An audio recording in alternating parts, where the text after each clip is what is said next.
Hello, তুমি কেমন আছো? তুমি ভালো আছো? খাবার খাইছো? আচ্ছা, এটা আমি অফ করে দিই, নয়তো কথা বলতেই থাকবে।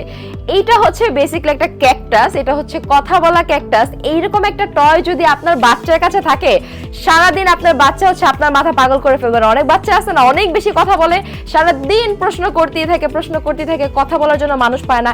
একা যারা বাচ্চা পালে বিশেষ করে তারাই জানে যে বাচ্চা কি পরিমাণে সারাদিন কোশ্চেন করে। তো এইরকম একটা কথা বলার টয় যদি তার কাছে থাকে, তাহলে কিন্তু সে এই টয়টা নিয়ে সারাদিন খেলবে, ওর সাথেই কথা বলবে, ও হচ্ছে গিয়ে বাচ্চার সাথে কথা বলতে বলতে কিন্তু একটা আনন্দ মুহূর্ত কাটবে। ঠিক আছে, সো এই জিনিসটা দেখেন, এটা হচ্ছে আরিয়াল খান নিয়ে আসছে। এটা অনেক আগে থেকে আসলে আমাদের টয়টা আছে, কিন্তু আসলে ভালো কোয়ালিটি একটা ম্যাটার করে। কারণ এই যে এখানে দেখেন, এখানে আমাদের সুইচ বাটন করা আছে, এটা চার্জের মাধ্যমে চলে। এখানে আমাদের চার্জের পোর্ট দেওয়া আছে, এটা আপনারা জাস্ট অন করে ফেলবেন, তাহলে হচ্ছে আপনি যেই কথাই বলেন না কেন ও কিন্তু কথা বলে ফেলবে। সো খুবই সুন্দর একটা কালারে আছে, যাতে করে হচ্ছে বাচ্চারা খুব অ্যাট্রাক্টিভ ফিলও করবে, জিনিসটা দেখতেও খুবই সুন্দর। এই ক্যাকটাস টয়টি অর্ডার করতে এখনই আমাদের পেজ আরিয়াল খাতে ইনবক্স করুন অথবা ভিজিট করুন আমাদের ওয়েবসাইট arialkha.com।